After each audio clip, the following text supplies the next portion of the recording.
Certa vez, um general disse que o Brasil tem munição para no máximo 30 minutos de guerra. Será que o Brasil teria capacidade de impedir uma invasão venezuelana no estado de Roraima? Neste vídeo irei falar sobre um artigo publicado no site especializado Forças Terrestres que aborda um cenário desfavorável ao Brasil, onde a Venezuela, se de fato der conta do recado, consegue invadir o território brasileiro.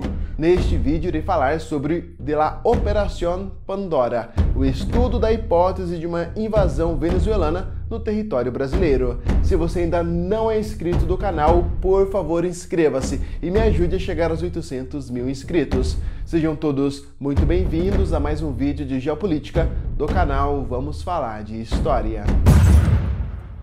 Esse artigo foi publicado por Rafael Ferreira e Silva, major do quadro de material bélico, pós-graduação em Ciências Militares pela Escola de Aperfeiçoamento de Oficiais em 2015 e especialização em Gestão e Assessoramento de Estado-Maior pela Escola de Saúde e Formação Complementar do Exército em 2023. No artigo intitulado Operación Pandora, Rafael conduziu uma análise aprofundada que desvenda diversas avaliações e discute possíveis cenários de uma invasão venezuelana ao Brasil. Para efetuar uma incursão e tomar posse da região do Essequibo, a Venezuela necessitaria empreender uma ampla operação, seja marítima ou terrestre. Um ataque pelo litoral norte da Guiana em direção à capital, Georgetown, implicaria uma ação naval e estaria condicionado à habilidade da frota venezuelana de lançar e sustentar tal ofensiva. Contudo, há um obstáculo considerável conhecido como Estados Unidos, que prontamente estabeleceria um bloqueio marítimo assegurando a proteção da faixa costeira da Guiana. Assim, restaria a alternativa terrestre. Nesse cenário, o Brasil desempenharia um papel crucial. A extensa fronteira de 743 quilômetros entre a Venezuela e a Guiana é caracterizada por áreas montanhosas e densas florestas. A ausência de estradas conectando ambos os países tornaria complexa uma invasão terrestre no Essequibo. A única forma da Venezuela mobilizar seus veículos blindados, forças armadas e suporte logístico seria através da incursão em solo brasileiro. Embora existam conexões ideológicas entre o atual governo brasileiro e o atual governo da Venezuela,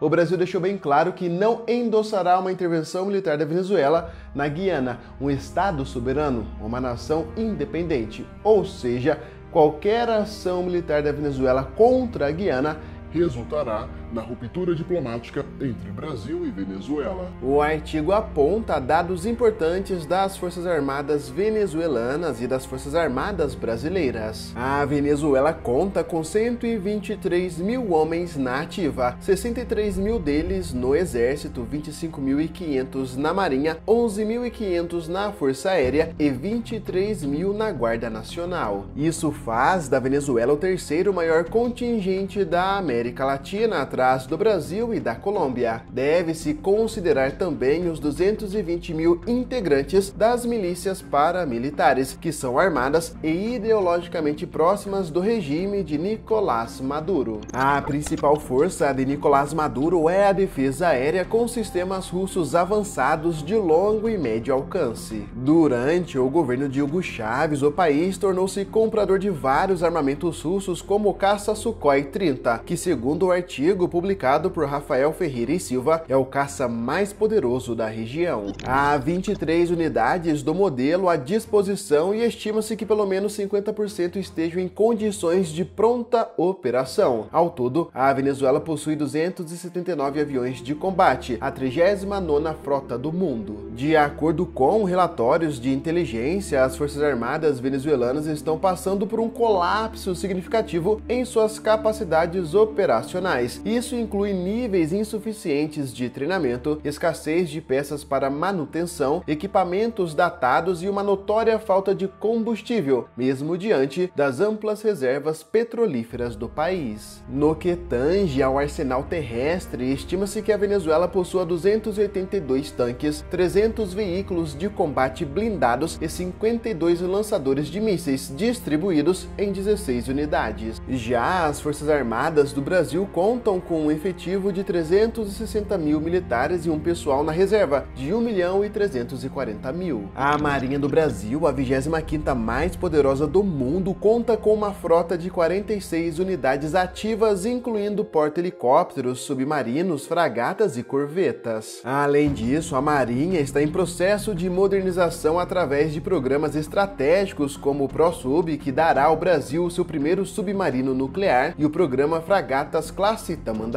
O Exército Brasileiro é composto por uma variedade de equipamentos militares para cumprir suas funções. Possui 296 tanques de guerra, incluindo modelos como o Leopard, a 1.958 veículos blindados de combate em operação, incluindo o Guarani, com 600 unidades em operação e 1.500 unidades previstas até 2031. O Exército também tem 136 veículos de artilharia autopropulsados e 536 itens de artilharia rebocáveis. Além disso, possui 83 veículos Astros, 44 com lançadores de foguetes. O Exército Brasileiro está em constante processo de modernização e expansão de suas capacidades operacionais, com diversos programas estratégicos em andamento. A Força Aérea Brasileira possui um contingente ativo de 80.937 militares e mantém em operação aproximadamente 715 aeronaves. Isso a posiciona como a Força Aérea dominante no Hemisfério Sul e a segunda maior nas Américas, sucedida apenas pela Força Aérea dos Estados Unidos. A FAB é plenamente equipada para realizar operações de vigilância,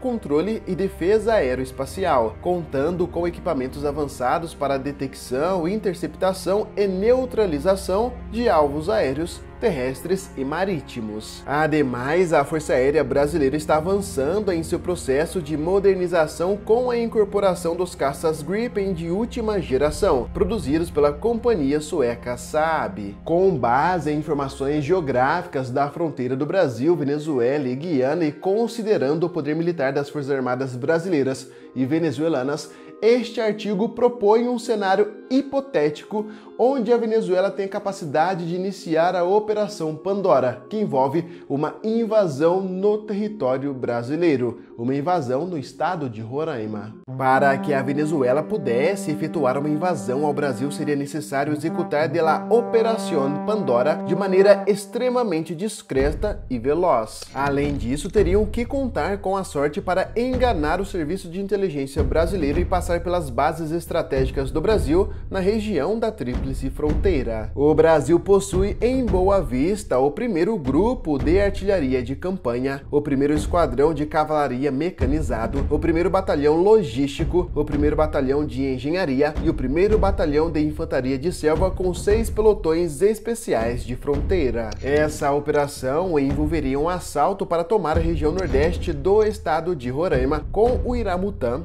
Normândia e Bonfim como alvos. O objetivo seria facilitar o acesso das tropas e manter o fluxo logístico ininterrupto para a região de Essequibo, na Guiana. A partir do momento que é iniciado a Operação Pandora, as relações diplomáticas entre Brasil e Venezuela são rompidas e os dois países entram em estado de guerra. A fronteira Brasil-Venezuela, na altura da cidade de Pacaraima, seria considerada a linha de partida para as forças venezuelanas. Juntamente com esse esforço principal, seriam realizadas operações secundárias, incluindo infiltração pelo rio Mazaruni e demonstrações de poder na costa venezuelana. De acordo com a doutrina de emprego de tropas de operações especiais, essas forças já estariam posicionadas no terreno, tanto as brasileiras quanto as venezuelanas, em ambos os territórios.